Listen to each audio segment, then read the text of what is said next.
guys are good people. Love that. How are you? Thank you for being here. Great. Good to see you. Mario, how are you? Good to see you, Thomas. How are you? Good to see you. Hi. You guys are How's it going? outdoors. Wonderful. Thank you for being here. It's good to see you. Great to see Hi. all the How people are who you? are doing the torch too. Good to see you. Everybody. Well, good morning, everyone, and thank you for being here. It is Senator Wyden's birthday. Oh my goodness! I have an important wish, and the governor joins me in this. We are both wishing for a Blazer win tonight. Yay, go Blazers. And if I could sing better, I would sing you happy birthday, but only my communications director can sing in this office. So, well, I am very pleased to be here this morning with Senator Wyden to talk about something that we both care about very passionately, removing barriers so more Oregonians, and frankly, more Americans can exercise their right to vote. The threat to voting rights is alive and well today, unfortunately, across the United States. We hear stories about policymakers taking actions that make it more difficult for citizens to vote, particularly people of color, working families, people with disabilities, and people with lower incomes. I believe the ID requirements of the Texas voting law specifically exclude student IDs. In Oregon, like most states, we struggle with two big problems. First of all, low voter registration, and second of all, low voter turnout. Vote by mail solved the first problem. It helped make voting much more secure, easier, and of course, accessible. In 1999, before vote by mail was fully implemented, the turnout for a special statewide election was 38%. In May of 2000, only 51% of Oregonians turned out to vote in a presidential primary election. In November of that year, in the first exclusive vote-by-mail election, turnout for the presidential election was 79%. And automatic voter registration, known as Oregon Motor Voter, has solved the second problem of low voter registration in Oregon.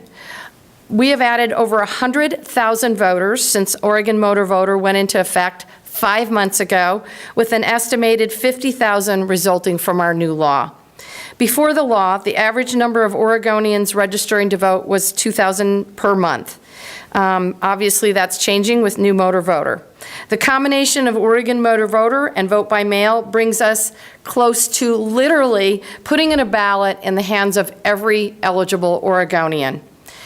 Recently, one of my favorite columnists, Leonard Pitts, wrote about voting rights getting tangled up in partisanship. If you didn't know better, he wrote, you might not realize something fundamental was at stake, something far more important than the desire of the Democrats and the GOP to headlock one another in the eternal mud wrestling match that is politics, meaning, of course, the ballot. He said, without it, you are mute in the great chorus of democracy.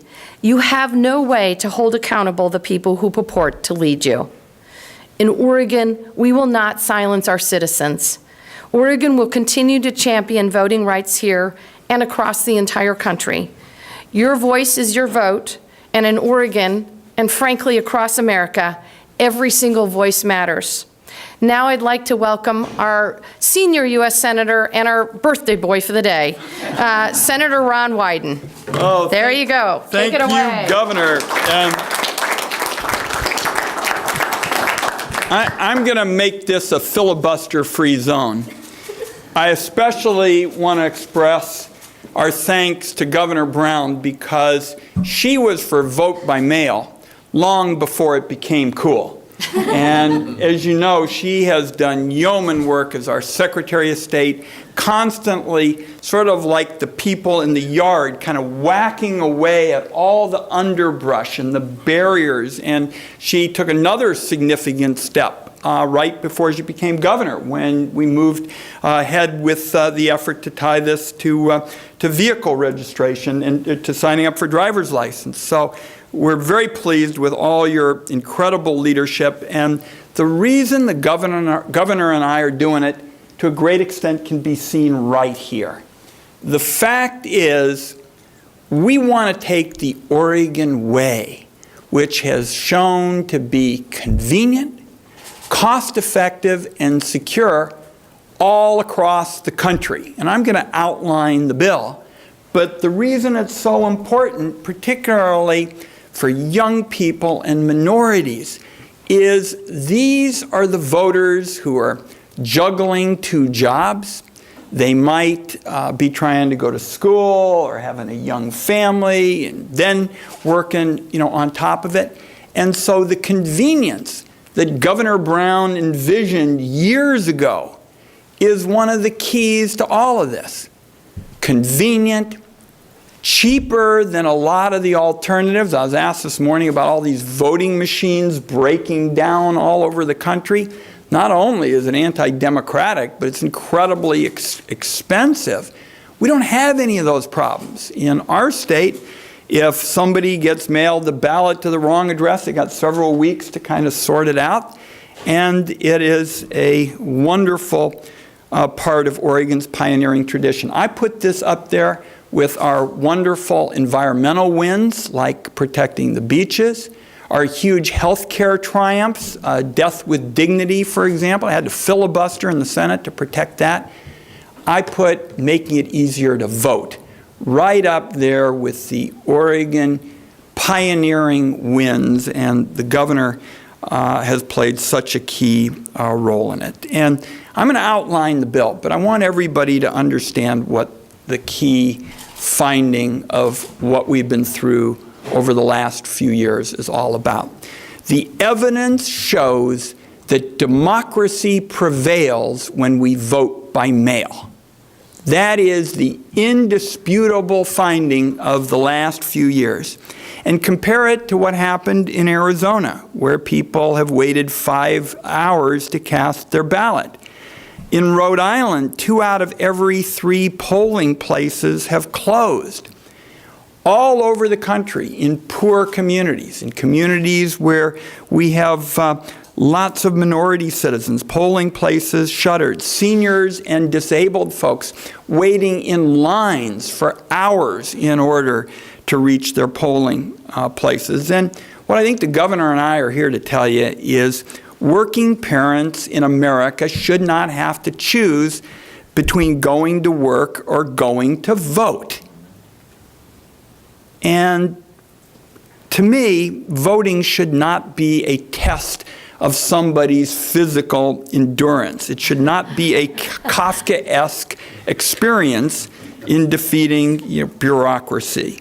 So let me take a minute or two to tell you how this is going to work, because it's going to be a simple proposal that I'll be introducing. And by the way, it builds on what the governor and I have worked on over the last few years. And I just think that as the evidence piles up about how inefficient so many of these other systems are and how ours just win on all counts that I've mentioned, starting with convenience, I think now we really have a chance to move ahead.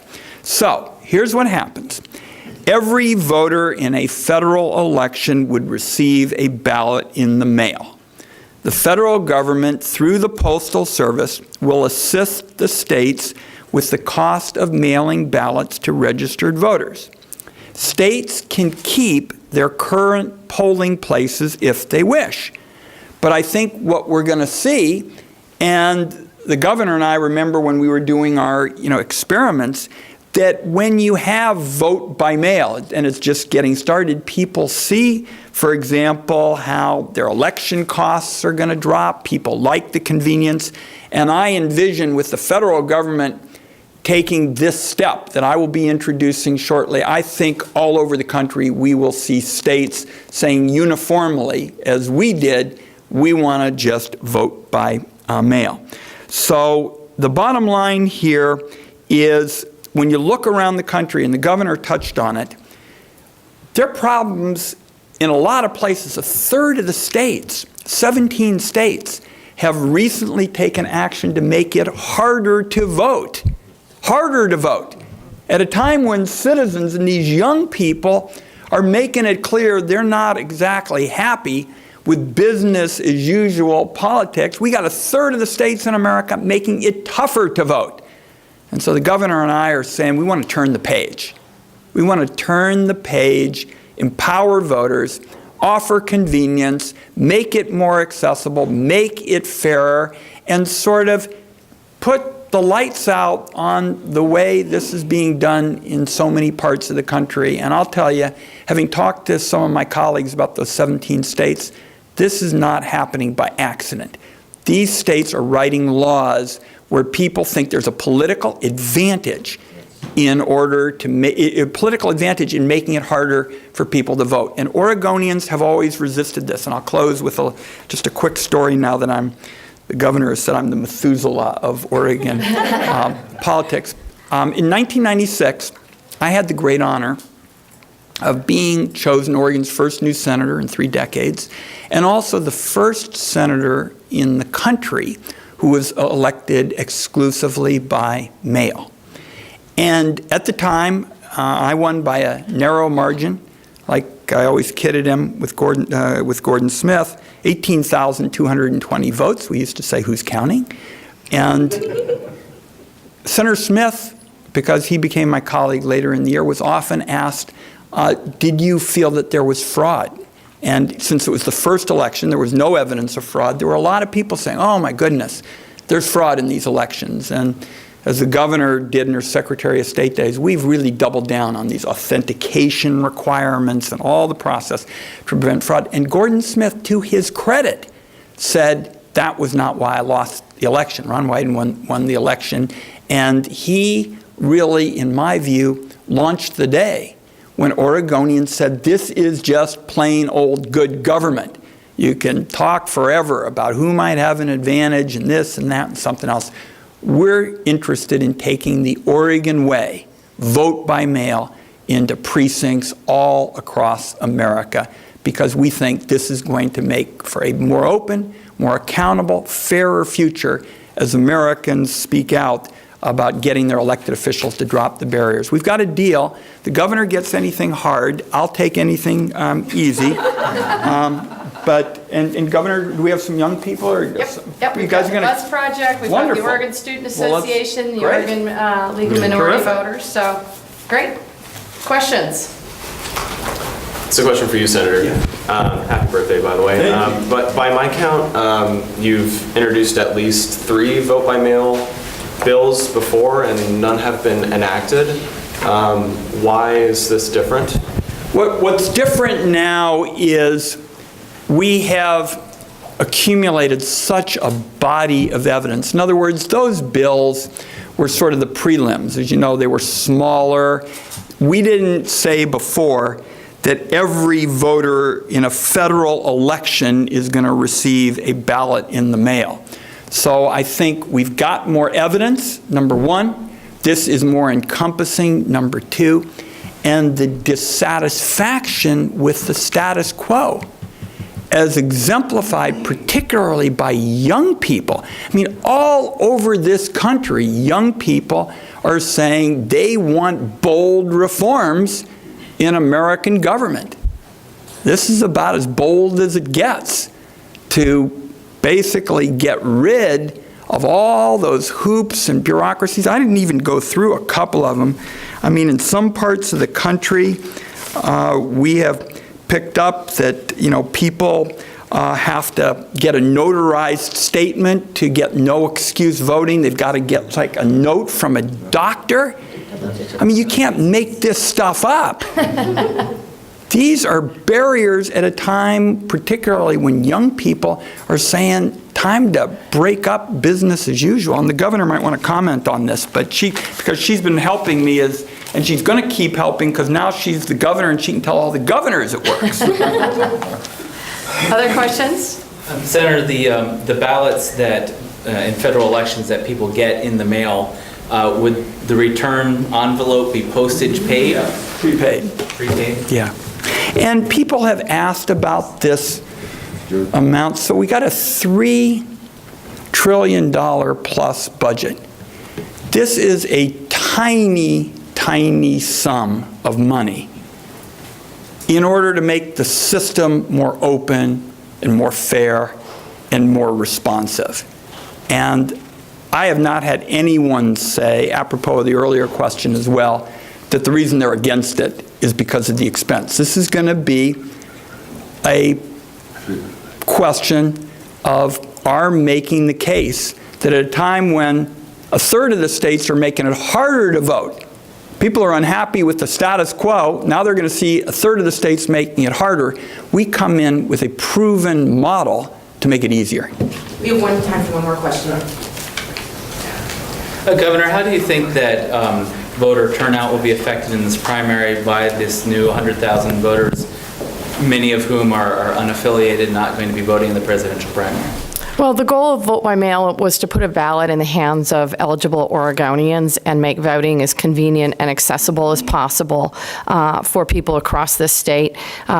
We don't know, frankly, how voting will be impacted, but the reality is because of vote by mail, you put a ballot in people's hands, they're much more likely to vote it. And I hope new Oregon registered voters will take advantage of the opportunity and have their voice be heard. Thanks, everyone. Thank you. We're so Thanks, quiet you back guys. there. They're pretty quiet. Thank you. They're excited. They're gonna